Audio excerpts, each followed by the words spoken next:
I never thought betrayal would come from inside my own home. Not from a stranger lurking in the background. Not from someone trying to steal what wasn't theirs. But from my sister. And the man I was planning to marry. When he told me he needed space, I told myself it was normal. Couples go through phases. Stress builds. Work gets overwhelming. People get tired. I convinced myself distance meant maturity, growth, reflection. I didn't know he was already filling that space with her. I didn't know the late nights weren't about deadlines, or that the quiet wasn't about exhaustion. It was about secrecy. And I definitely didn't know the truth would surface the way it did. Not through whispers, not through suspicion, but at a family dinner, under soft lighting, with everyone watching.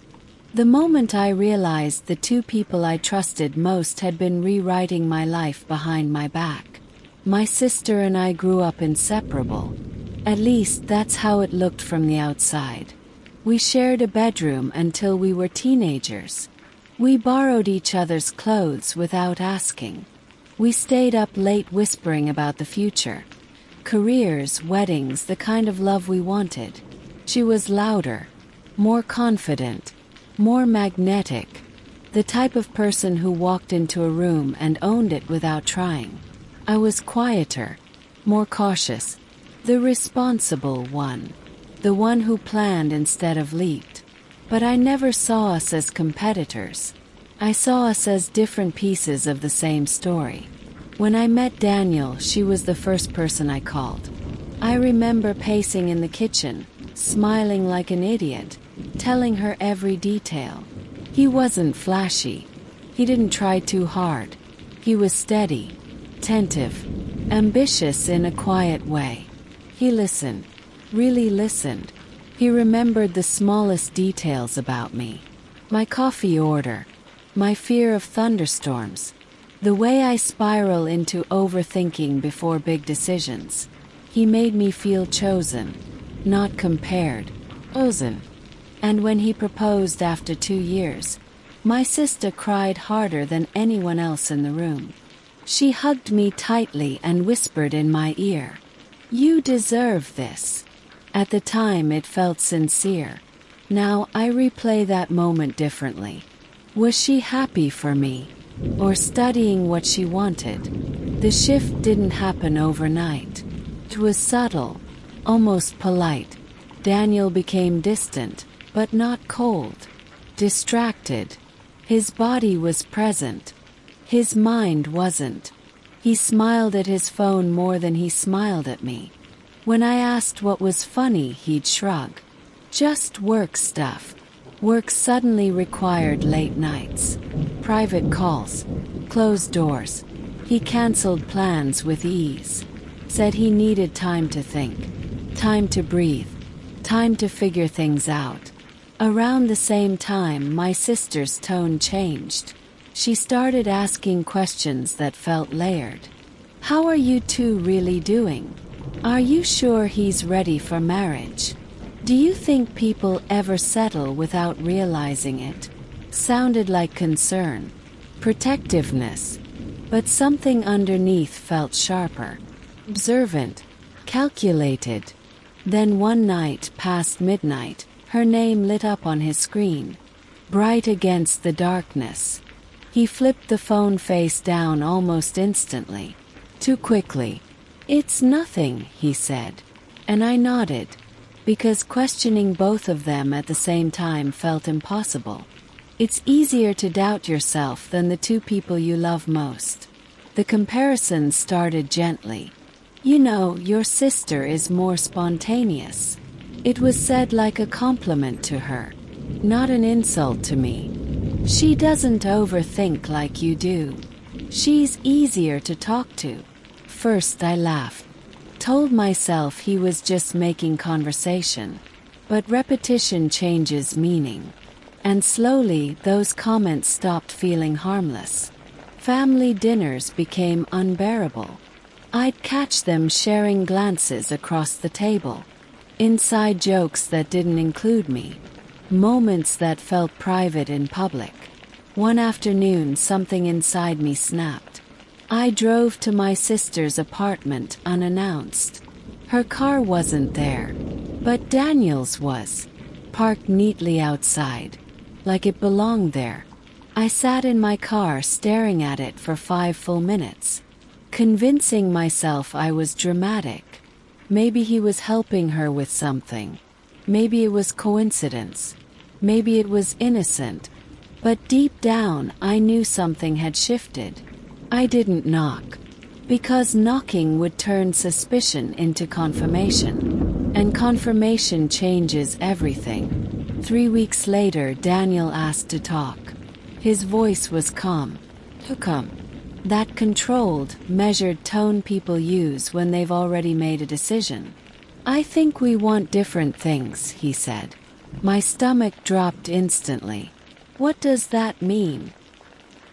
He hesitated just long enough to feel rehearsed. I've developed feelings for someone else. The room felt smaller. Earless. Who? I asked, even though part of me already knew. He looked at the floor and said her name. My sister. The silence that followed wasn't loud. It was hollow, like something inside me had collapsed quietly. I laughed, not because it was funny, but because it felt impossible. He said it just happened, that they didn't plan it, that emotions are complicated. But betrayal is rarely accidental. It grows in private conversations, in emotional confessions, in the comfort of being understood by someone who shouldn't be the one understanding you. They didn't wake up in love. They built it. Behind my back. I confronted her that same night. I expected denial, panic, regret. Instead, she looked composed. It wasn't supposed to hurt you. That was her first sentence. Not, I'm sorry. Not, I was wrong. Just damage control. As if betrayal can be softened by good intentions. My parents were shattered. Family dinners stopped. Group chats went silent. Friends didn't know what to say. Some tried to rationalize it. If he can leave you for her, he was never yours. But that logic doesn't soothe betrayal. Because this wasn't just about losing him. It was losing her. The person who knew my insecurities, my fears, my weak spots. And instead of protecting them, she stepped into them. Weeks later, I saw them together in public for the first time. Holding hands, smiling, like their happiness wasn't built on something broken. That's when something inside me shifted. Not rage, not revenge, something colder. Clarity. If someone can betray you that easily, they were never anchored to you in the first place. It's been a year now. They're still together. Or at least that's what social media suggests. But I see things differently now. When someone leaves you for another person, they don't win. They reveal. They reveal their boundaries, their loyalty, their capacity for secrecy. And sometimes the deepest betrayal isn't romantic. It's familial. It's realizing your sister, your built-in ally, saw you not as someone to protect, but as someone to outgrow. Trust isn't just about love. It's about safety.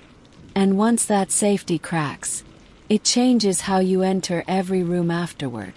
Changes how you love, how you trust, how you choose. Betrayal doesn't always come from enemies. Sometimes it comes from shared childhood memories, from matching last names, from wedding invitations that never get sent. What makes stories like this unsettling isn't just the affair. It's the intimacy of it, the proximity, the idea that the real threat wasn't outside the relationship. It was already inside it. So tell me, is emotional betrayal worse than physical cheating? Would you ever forgive a sibling who crossed that line? Or are some fractures permanent? If this story pulled you in like the video, share it with someone who appreciates psychological storytelling, and subscribe for more narratives where trust unravels slowly, and the truth isn't what it first appears to be. 'Cause here, we don't just tell stories, we dissect them.